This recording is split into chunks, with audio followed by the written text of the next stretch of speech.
Some of our vegan friends have suggested that the main cause of diabetes is eating animal products.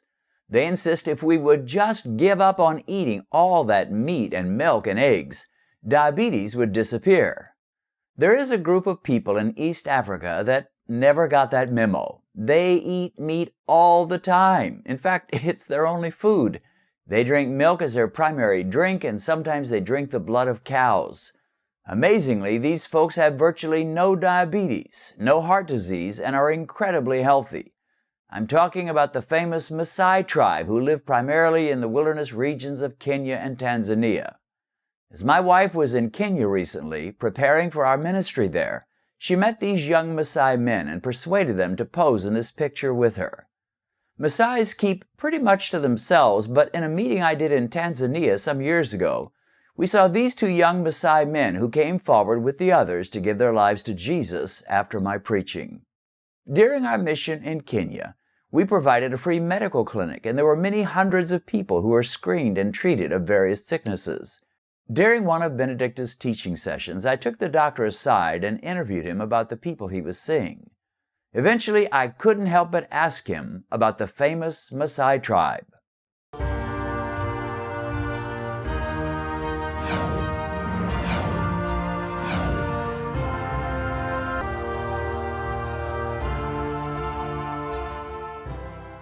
But surprisingly, there is a rise in lifestyle diseases.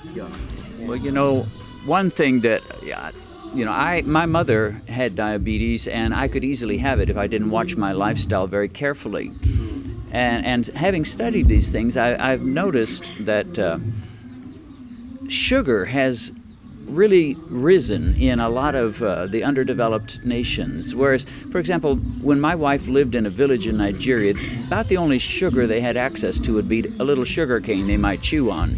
But no candy, no cakes much, desserts, sodas, not much of that. And as a result, my wife, who wouldn't want me to tell her age, but she's not exactly in her 20s, let's just say that, she's never had a cavity in her life, but she never ate much sugar apart from eating some fruit, at home. Do you think that might have something to do with it? And do you think Kenyans are eating a lot more sugar than ever before? Yeah, true. Kenyans are really consuming so much sugar, and that's really consuming what we call junk food, fast food, and this is really impacting negatively on their health. And we also see there is a lot of low quality products on the market. This can also be a contributing factor to what we are seeing, the lifestyle diseases like the diabetes and hypertension. Yeah. And just one final question that doesn't have so much to do with this, but one of the tribes of Africa that fascinates people all over the world are the Maasai tribe.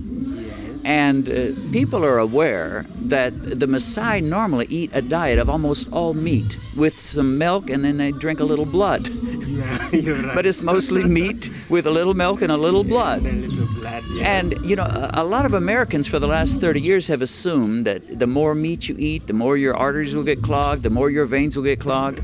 But we've heard reports, and maybe you can confirm this, or maybe, I don't know if you've heard much about it, but we've heard reports that when some of these Maasai die of one reason or another, and they do autopsies on them, they look at their arteries and they're clean. They're very healthy. And it's like, how can these meat eaters have such clean arteries? Do you know anything about that, and do you have any opinion on that? I think the chemicals that are used in the processing meat in some areas is what may be a contributing factor.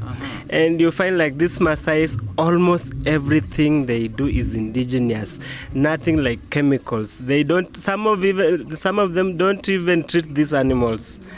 You see, so everything is almost natural. The way they prepare their meat, they don't even use the cooking fat that we buy from the cooking fat and cooking oil that we buy from supermarkets.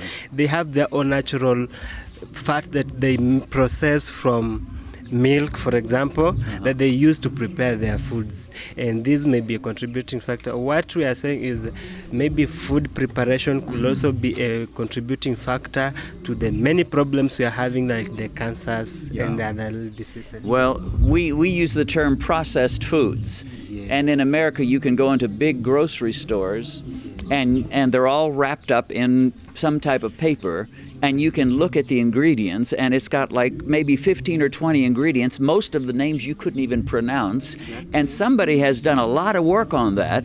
But you're saying the Maasais, they don't eat that kind of food. They eat unprocessed food. Unprocessed. They even serve on traditional, like you get in most homes, maybe serve on plastics, and these plastics are a contributing factor. Maasais eat from clay plates, natural clay plates, and from wood.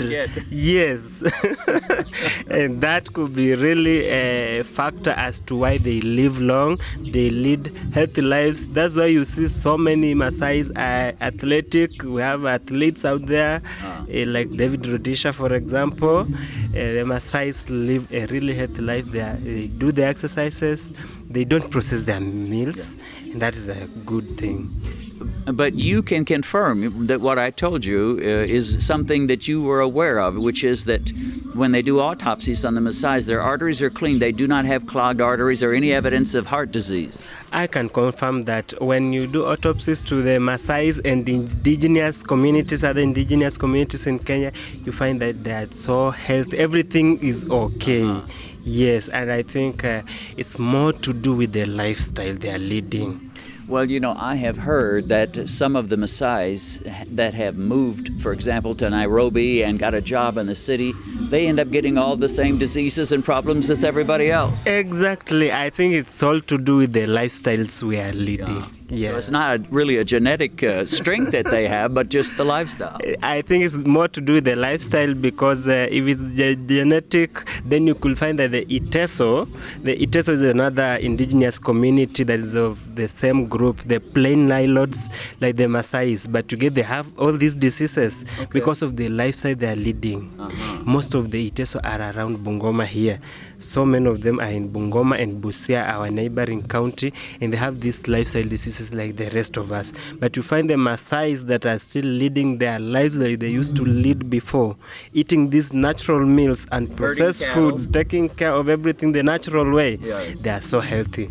And I think it's more to do with the lifestyle. Yeah. Well, I suspected that too, but I wanted to hear it from a Kenyan and confirm that. All right. Well, Dr. Victor, thank you so much for participating, and we love you, we appreciate you, and we pray God would bless you mightily for the sacrifice you've made to be here with us these several days. Thank you so much. And I also want to appreciate you for the help you brought to the community. You know, we always say the WHO defines health as not just the absence of disease, but also the mental and social well-being of the people. And by bringing your spiritual care to their clients, it's really helping on impacting on their social lives. And we really appreciate for the good work you're doing. Welcome back to Kenya another time. Karibu sana. Asante sana. Well, there you have it, straight from a man who ought to know, a Kenyan doctor who knows the Maasai people very well. Since the early 70s, we've been told here in America that meat and saturated fat cause blocked arteries, heart attacks, and they lop off decades of your life. It was a nice theory, but it was based on supposition and not science, and it was dead wrong. The Maasai tribe of East Africa are just one example of the fact that we've spent the last 50 years living in a nutritional delusion. As Dr. Robert Lustig has stated, sugar is 1,000 times worse for us than fat. If you enjoyed this video, give it a thumbs up so YouTube will rank it higher in their search engine and more people will be able to see it. And consider subscribing to our channel and then clicking on the little bell icon so you'll be notified every time we post a new video. God bless and see you again soon.